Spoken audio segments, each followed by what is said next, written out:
Hello everyone, welcome to वेदीफाइल। तो आज हम बात करेंगे बच्चों इलेक्ट्रॉन गेन एंथैल्पी की। किसकी? इलेक्ट्रॉन गेन एंथैल्पी की। तो क्या होता है इलेक्ट्रॉन गेन एंथैल्पी? जैसे नाम से ही क्लियर है, इलेक्ट्रॉन गेन मतलब इलेक्ट्रॉन को अपने पास लेना है। अब आयोनाइजेशन एनर्जी में क्या किया था? बाहर निकाला था। यहां इलेक्ट्रॉन को अपने पास लेना है। तो इसकी डेफिनेशन क्या होगी? It is defined as the amount of energy released or absorbed when an electron is added to an isolated gaseous atom। क्या मतलब हुआ कि किसी एक आइसोलेटेड गैसेस एटम की बात करूं, उसके अंदर किसी इलेक्ट्रॉन को ऐड कराने के लिए जो एनर्जी निकलती है या फिर एब्जॉर्ब होती है, उस एनर्जी को हम बोलते हैं बच्चों, क्या बोलते हैं उस एनर्जी को? उस एनर्जी को बोलते हैं electron gain enthalpy. For example, x मेरा कोई भी क्या है? एक एटम है, गैसेस एटम है। इसके अंदर मुझे एक इलेक्ट्रॉन ऐड करवाना है। जैसे ही मैं इसमें इलेक्ट्रॉन ऐड करवाऊंगा तो मेरा जो x होगा वो x माइनस में कन्वर्ट हो जाएगा। बिल्कुल किस में कन्वर्ट हो जाएगा? x माइनस में कन्वर्ट हो जाएगा। और x माइनस में कन्वर्ट हो रहा होगा तब कुछ अमाउंट में या तो एनर्जी निकली होगी या कुछ एनर्जी देनी पड़ेगी हमें, या फिर देनी होगी हमें। बात क्लियर है? तो या तो एनर्जी एब्जॉर्ब भी हो सकती है या रिलीज भी हो सकती है। वो किस पे डिपेंड करता है कि हमने कौन सा एलिमेंट लिया है। बात क्लियर है? Depending on the element, the process of adding an electron to the atom can either be endothermic or exothermic. बिल्कुल अभी इसी की बात करी हमने कि एलिमेंट के ऊपर डिपेंड करता है कि वो रिएक्शन एंडोथर्मिक होगी या एक्सोथर्मिक होगी। अब सबसे बड़ा क्वेश्चन आया, ये एंडोथर्मिक और एक्सोथर्मिक क्या है? एंडोथर्मिक का मतलब हो गया बच्चों कि एनर्जी हमने दी है, मतलब सिस्टम को हमने एनर्जी दी है जब वो इलेक्ट्रॉन उसमें ऐड हुआ है। और एक्सोथर्मिक का मतलब क्या हो गया कि हमने एनर्जी दी नहीं है, हमने जो एनर्जी निकलती हुई मिली है हमें, मतलब जब कोई इलेक्ट्रॉन उसमें ऐड हुआ वहां से हमें एनर्जी बाहर जाती हुई दिखी है, उसे कहते हैं एक्सोथर्मिक रिएक्शंस। बात क्लियर है? For many elements energy is released when an electron is added to the atom and the electron gain enthalpy is negative। क्या मतलब हुआ? बहुत सारे एलिमेंट, ऐसे एलिमेंट भी है बच्चों जिसके अंदर एनर्जी रिलीज होती है। एनर्जी रिलीज होती है कब? जब एक इलेक्ट्रॉन को उस एटम के अंदर ऐड करवाया जाता है। और इलेक्ट्रॉन गेन एंथैल्पी उस समय कैसी होगी? नेगेटिव होगी। बिल्कुल नेगेटिव का मतलब ही क्या है? एनर्जी रिलीज हो रही है। इसके एक एग्जाम्पल की बात करते हैं हम। फॉर एग्जाम्पल, ग्रुप 17 एलिमेंट, मतलब ग्रुप 17 में कौन से होते हैं? हैलोजेंस। बिल्कुल, जिन्हें हम हैलोजेंस कहते हैं, हमने पढ़ रखा है ये। हैलोजेंस की मैं बात करूं तो इनके पास very high negative electron gain enthalpy होती है। क्या होती है?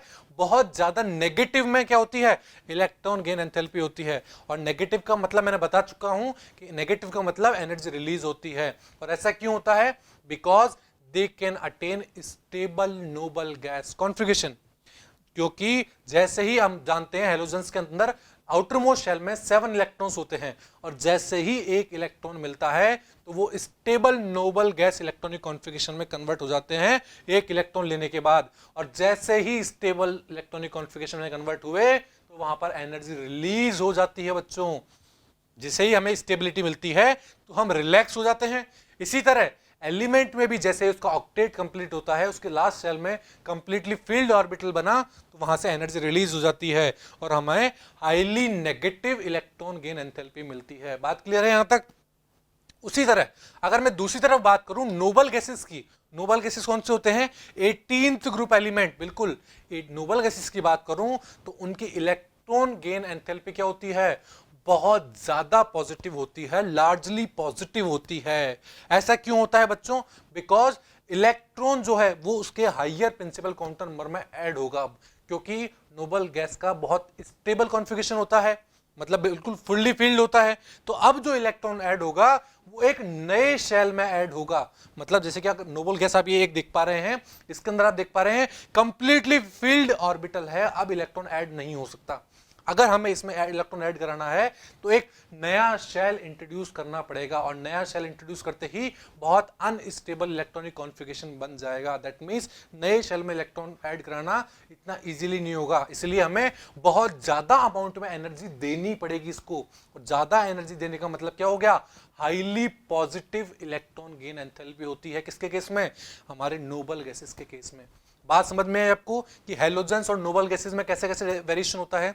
The variation in electron gain enthalpy of element is less systematic than the ionization enthalpy. जैसे हमने आयोनाइजेशन एंथैल्पी में पढ़ा था, लेफ्ट से राइट जाने पे क्या होता था, लेफ्ट से राइट जाने पे आयोनाइजेशन एंथैल्पी बढ़ती थी, ऊपर से नीचे आने पे आयोनाइजेशन एंथैल्पी डिक्रीज होती थी। बट इलेक्ट्रॉन गेन एंथैल्पी में ऐसा कोई सिस्टमेटिक ट्रेंड देखने को नहीं मिलता हमें। As a general rule, electron gain enthalpy becomes more negative with increase in the atomic number across a period. अगर पीरियड में किसी में मैं लेफ्ट से राइट की तरफ मूव करूं बच्चों, कैसे लेफ्ट से राइट मूव करता हूं, तो मेरी जो इलेक्ट्रॉन गेन एंथैल्पी की वैल्यू है वो मोर नेगेटिव होती जाएगी।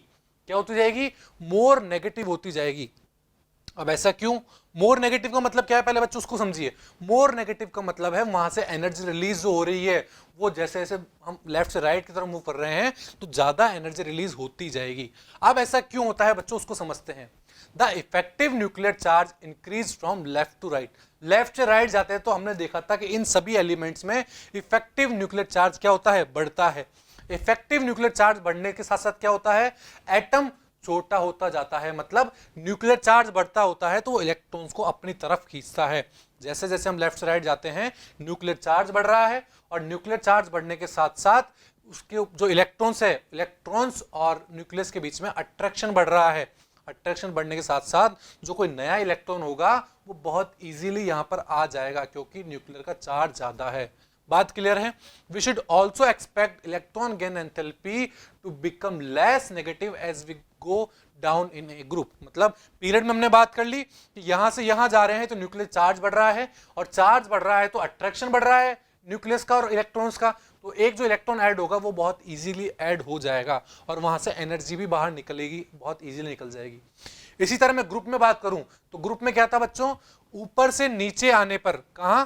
ऊपर से नीचे आने पर इलेक्ट्रॉन गेन एंथैल्पी की वैल्यू लेस नेगेटिव होती जाती है। लेस नेगेटिव होती जाती है तो ऐसे कह दें, या फिर क्या कह दें कि मोर पॉजिटिव होती जाती है। क्या बोला मैंने? ऊपर से नीचे जब हम आते हैं तो हमारा जो इलेक्ट्रॉन गेन एंथैल्पी की वैल्यू है वो लेस नेगेटिव होती जाती है। लेस नेगेटिव बोल दो, या उसको हम ऐसे भी बोल सकते हैं कि ऊपर से नीचे आने पर हमारी जो इलेक्ट्रॉन गेन एंथैल्पी की वैल्यू है वो मोर पॉजिटिव होती जाती है। अब ऐसा क्यों होता है कि ऊपर से नीचे आने पर इलेक्ट्रॉन इतना इजीली ऐड नहीं हो पाता? ऐसा क्यों? Because the size of atom increase. ऊपर से नीचे आने पर आप देख पा रहे हैं कि साइज बढ़ता जा रहा है, और जैसे जैसे ऊपर से नीचे आने पर साइज बढ़ रहा है, साइज बढ़ने के साथ साथ इलेक्ट्रॉन जो है हमारे वो न्यूक्लियस से बहुत दूर होते जा रहे हैं। दैट मीन्स लिथियम के केस में न्यूक्लियस और इलेक्ट्रॉन का डिस्टेंस कम है, बट अगर मैं सीजियम की बात करता हूं तो वहां पर आप देख पा रहे हैं इलेक्ट्रॉन और न्यूक्लियस का डिस्टेंस बहुत ज्यादा है।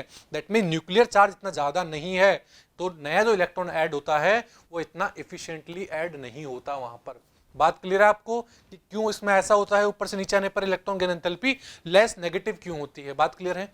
अब मैं बात करता हूं बच्चों एक टेबल की। इस टेबल में देख पा रहे हैं एक तरफ हमें एलिमेंट दिए गए हैं जैसे hydrogen, lithium, sodium, potassium, rubidium, caesium, और दूसरी तरफ उनकी इलेक्ट्रॉन गेन एंथैल्पी दी गई है।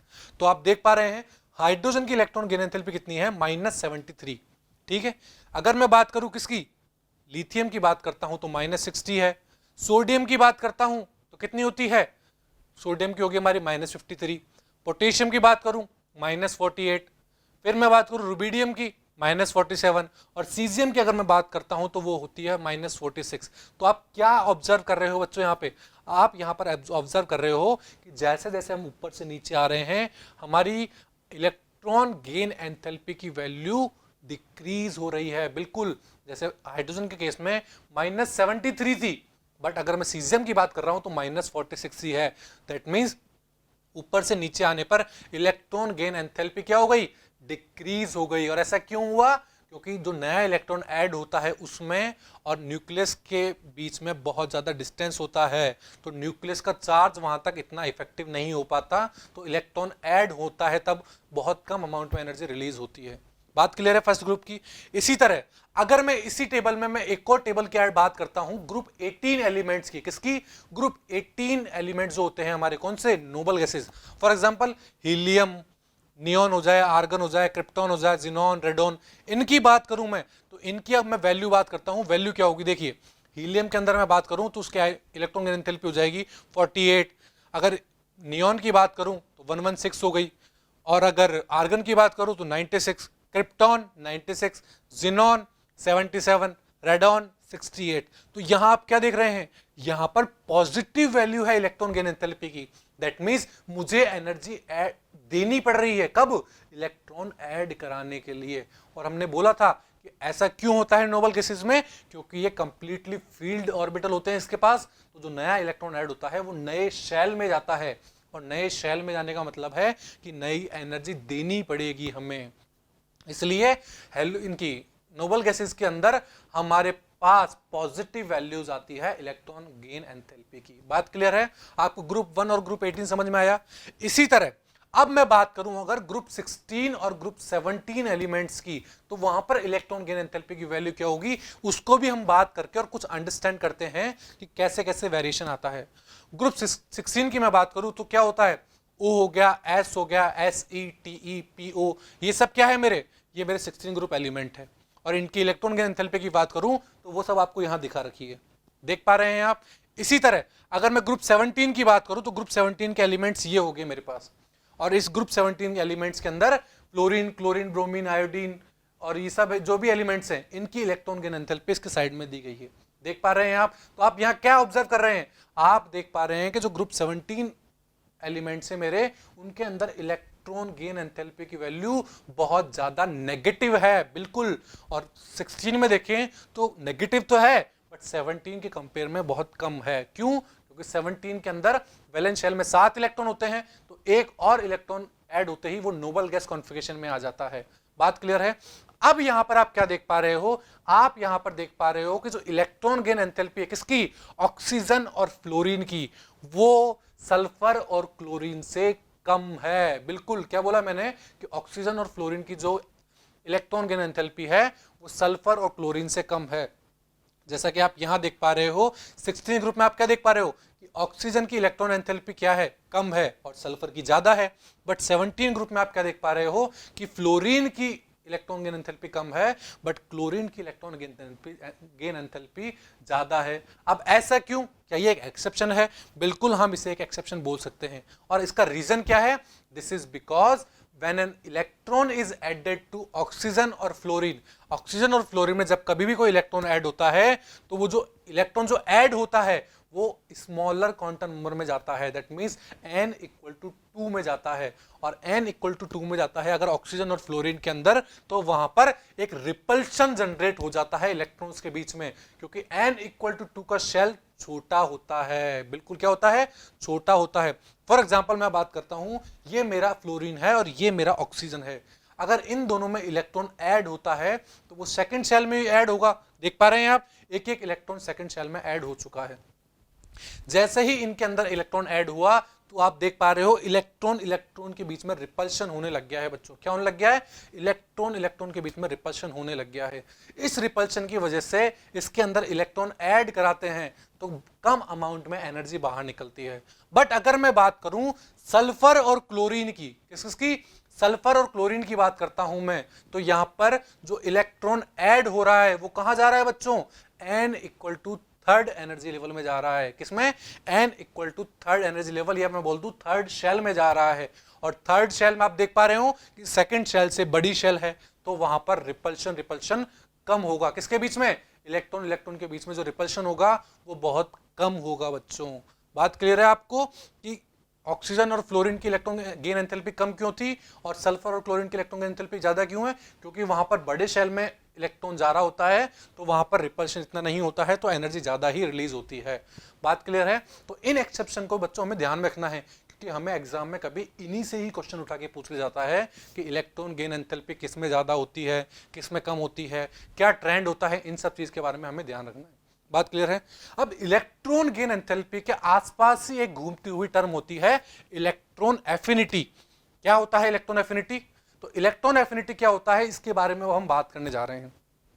इलेक्ट्रॉन एफिनिटी का मतलब होता है बच्चों लव फॉर इलेक्ट्रॉन। क्या मतलब हुआ, इलेक्ट्रॉन के प्रति प्यार। बिल्कुल, जो इलेक्ट्रॉन को अपनी तरफ ले लेगा बहुत इजीली, उसकी इलेक्ट्रॉन एफिनिटी ज्यादा होगी। बिल्कुल, इसी तरह जो इलेक्ट्रॉन अपनी तरफ आसानी से नहीं ले पाएगा उसकी इलेक्ट्रॉन एफिनिटी कम होगी। बात क्लियर है? तो अब इसके बारे में हम पढ़ते हैं ध्यान से। सो इलेक्ट्रॉन एफिनिटी क्या होती है बच्चों? It is the negative of electron gain enthalpy. बिल्कुल, जो इलेक्ट्रॉन गेन एंथैल्पी की वैल्यूज है उसको अगर हम नेगेटिव में कर दें तो हमारी इलेक्ट्रॉन एफिनिटी की वैल्यू आ जाएगी। For example, if energy is release when the electron is added to an atom then the electron affinity is taken as a positive. जबकि हम इलेक्ट्रॉन गेन एंथैल्पी में क्या पढ़ते थे? इलेक्ट्रॉन गेन एंथैल्पी हम पढ़ते थे कि जब कोई इलेक्ट्रॉन ऐड होता है और मान लीजिए कुछ एनर्जी रिलीज हो रही है तो हम वहां नेगेटिव से दिखाते थे इलेक्ट्रॉन गेन एंथैल्पी को। बट इलेक्ट्रॉन एफिनिटी के केस में ऐसा नहीं होगा। इलेक्ट्रॉन एफिनिटी में उसी वैल्यू को हम पॉजिटिव में दिखा देंगे, तो वो हमारी क्या हो जाएगी? जो रिलीज होने वाली एनर्जी है उसको हमने पॉजिटिव में दिखा दिया तो वो हमारी इलेक्ट्रॉन एफिनिटी बन चुकी है। बात ठीक क्लियर है? इसी तरह अगर कोई एनर्जी हम सप्लाई कर रहे हैं किसी एटम को उसमें इलेक्ट्रॉन ऐड करने के लिए तो हमारी इलेक्ट्रॉन एफिनिटी क्या होगी? वो नेगेटिव हो जाएगी। जबकि इलेक्ट्रॉन गेन एंथैल्पी क्या थी वहां पे? वो पॉजिटिव थी। अगर किसी में इलेक्ट्रॉन ऐड कराने के लिए हमें एनर्जी देनी पड़ रही है तो उसको पॉजिटिव लेते थे हम इलेक्ट्रॉन गेन एंथैल्पी में। बट इलेक्ट्रॉन एफिनिटी में हम क्या बोलेंगे कि वो वैल्यू मेरी नेगेटिव होगी। तो आई होप आप सबको ये इलेक्ट्रॉन गेन एंथैल्पी और इलेक्ट्रॉन एफिनिटी पूरा समझ में आया होगा। Thank you.